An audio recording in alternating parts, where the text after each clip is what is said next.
j'ai commencé par la scène street art en fait, art urbain. C'est quelque chose qui m'intéressait pas mal à ce moment-là, quand je suis sorti des Beaux-Arts. Et du coup, voilà, j'ai commencé comme ça, en faisant simplement des interventions dans la rue avec des potes, en fait, de collage, de petites fresques, petites peintures un peu vandales à la bombe. Très vite, quand même, je me suis rendu compte que même en faisant des interventions comme ça dans la rue, je préférais quand même le pinceau et la peinture. J'étais quand même plus à l'aise avec ces outils-là. Mais ça n'empêchait pas du tout d'évoluer dans le street art. Donc du coup, bah voilà, donc de fil en aiguille, on fait un premier événement. Après, on est invité à un deuxième événement. C'est là que j'ai créé mon pseudo Cat en fait, parce que c'est relativement courant hein, dans le milieu street art, du moins à ce moment-là, d'avoir un pseudo que j'ai gardé. Je trouvais ça rigolo aussi d'avoir un pseudo. Le fait d'avoir un pseudo a fait que bah, tout de suite on crée une autre personne, on crée un personnage et ça je trouvais ça rigolo. Et puis le côté street art, je trouvais ça parlant parce que c'est de l'art gratuit, hein. Enfin, j'estime que c'est de l'art gratuit, du moins à la base, avant que l'art contemporain s'accapare ce mouvement-là et en fasse un commerce, un business. Mais je trouvais ça, voilà, je trouvais ça intéressant que ça parle à tout le monde. On peut peindre dans la rue, sur des murs, que peu importe le support en fait. On pouvait faire ça sur des toiles, sur des objets, enfin, on peut toujours faire ça sur des toiles, des objets ou des murs. Le message est là et la pratique est là en fait. Quand j'étais invité à des événements street art en fait, je me suis toujours senti un peu à part des autres parce que premièrement, la bombe, j'ai jamais, c'est un outil que j'utilise encore maintenant par touche, hein, par moment. Mais c'est travailler, faire du graphe, faire de la peinture uniquement à la bombe, ça n'a jamais été un truc qui m'intéressait et puis je maîtrise pas plus que ça. J'ai toujours préféré la peinture, le pinceau, le côté matière en fait. Encore une fois, on en revient à la matière. Le côté traditionnel de la peinture, c'est quelque chose voilà, que je trouve beaucoup plus, à mon sens, hein, pour moi, hein, de manière complètement personnelle, beaucoup plus noble. Je me suis rendu compte que bah, le street art, c'était peut-être un point de départ, mais que ma pratique devait évoluer. Et sachant que je savais que j'allais moi-même évoluer en fait. Et je me suis dit, bah, par la force des choses, forcément ta pratique va évoluer en parallèle. Maintenant, aujourd'hui, je m'en rends plus compte. Je pense que je ne fais plus du tout du street art en fait. Enfin, dans le sens cliché du terme, c'est-à-dire quand on dit street art, pour beaucoup de gens, c'est voilà, bah, tu as une bombe de peinture, tu as un mur, tu fais ça dans la rue et puis voilà, tu es un street arter, quoi. Alors que non, moi je me considère comme un peintre contemporain. Je fais de la peinture contemporaine. Je ne fais pas de l'art contemporain. J'expliquerai pourquoi, mais je fais de la peinture contemporaine. C'est-à-dire que oui, il y a forcément des résidus d'art urbain derrière. Donc, c'est-à-dire justement ne serait-ce que l'utilisation de la bombe de peinture, le spray, dans le collectif en fait, c'est synonyme de street art. Alors qu'en fait, bon, la bombe existe depuis très longtemps. Pour moi, c'est juste un outil en fait. Et sachant que j'aime beaucoup mixer les différents types de peinture sur mes toiles, donc que ce soit de l'acrylique, de la glycéro, j'utilise du fusain parfois, j'utilise de la craie, j'utilise du silicone liquide, ça m'arrive très souvent, j'utilise du modeling paste, c'est-à-dire du plâtre en fait, qui forme en fait d'une sorte de matière qui sèche et qui crée des reliefs, et aussi de la bombe de peinture. Donc j'utilise pas mal d'outils de médiums différents, d'outils différents pour faire mes peintures, et c'est ça que je trouve intéressant. Et pour moi, ça se détache un peu du street art en fait. J'aurais toujours un grand respect pour ce mouvement-là qui est en plus que d'actualité ces dernières années. Disons qu'il a pris des lettres de noblesse ces dernières années et de toute façon a toujours parlé aux gens, il parlera toujours aux gens parce que c'est un art populaire en fait, enfin, c'est une manière de s'exprimer populaire.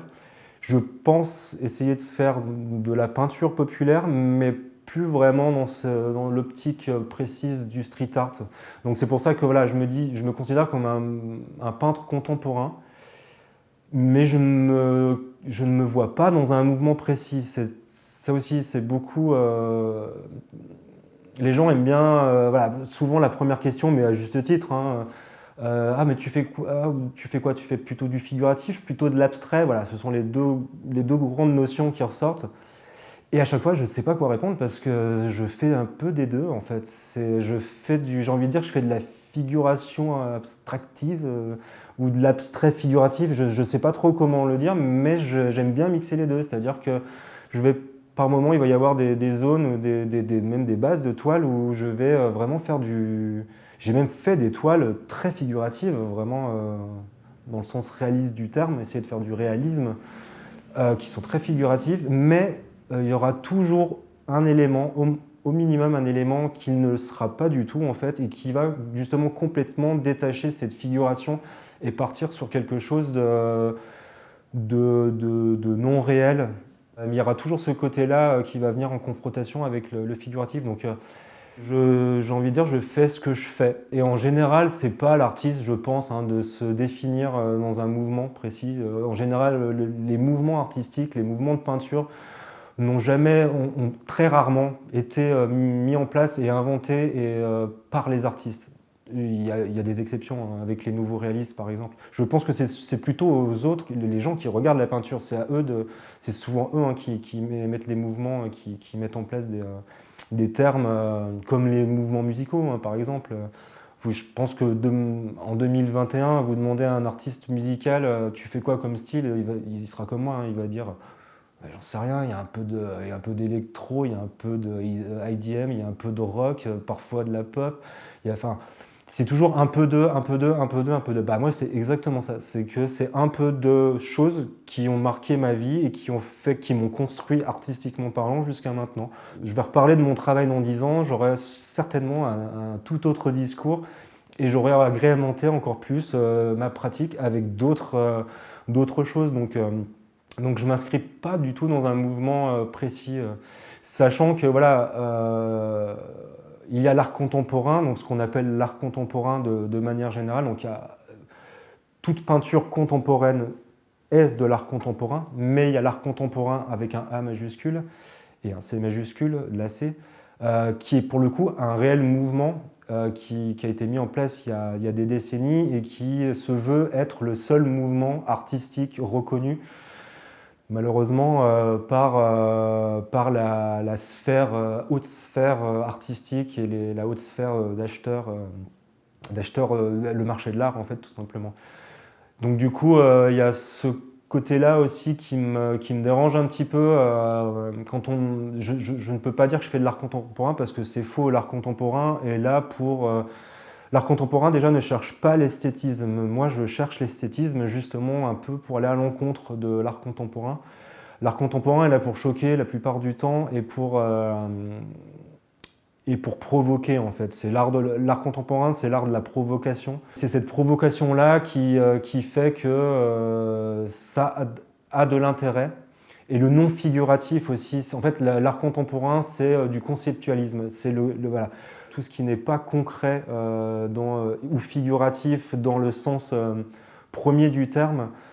C'est ça l'art contemporain. Et le 100% conceptuel, pour moi, ne m'intéresse pas trop parce que je trouve que les meilleures émotions, les meilleurs sentiments qu'on peut essayer de transmettre et les meilleures idées qu'on a envie de transmettre, pour moi, doivent passer aussi par l'esthétisme parce que l'esthétisme, c'est quelque chose d'universel qui touche les gens. Soit ça vous touche, soit ça ne vous touche pas. C'est un jugement direct qui est profond, qui est sincère et qui est immédiat. Et ben moi, je veux toujours avoir cette idée-là par l'esthétisme. Et l'esthétisme, je trouve que c'est super important. Alors, évidemment, l'esthétisme est subjectif. Hein, c'est quelque chose que quelqu'un va trouver magnifique. Une autre personne va peut-être trouver ça immonde. Hein, mais ça me va. Ça me va. Je préfère que quelqu'un voit une de mes peintures en disant c'est dégueulasse en fait. Enfin, ça n'a aucun sens. Ça n'a aucun sens. C'est moche. Je préfère qu'il ait cette réaction-là plutôt que d'avoir un désintérêt total.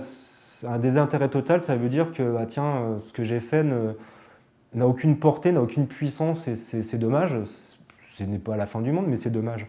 Pour moi, la peinture, c'est l'un des arts majeurs qui restera, et enfin, pour moi, c'est l'art majeur le plus primordial et le plus vieux voilà, les hommes préhistoriques ont commencé dans les grottes à mettre des traces avec des pigments sur les murs. La peinture existe depuis la nuit des temps en fait. Et je trouve que les tableaux subsisteront toujours, peu importe l'évolution de la technologie, peu importe comment le monde va évoluer. J'espère, mais j'en suis sûr, la peinture sera toujours là. Et pour moi, voilà, c'est un médium d'expression, j'ai envie de dire ultime, ça serait un peu exagéré, mais pour moi, c'est le médium d'expression le plus intemporel qui existe, quoi. Je suis content de faire ce que je fais, je suis content d'être peintre et c'est viscéral et c'est quelque chose que je ferai toute ma vie. Peu importe comment ma carrière va évoluer, c'est quelque chose que je ferai jusqu'à la fin, quoi.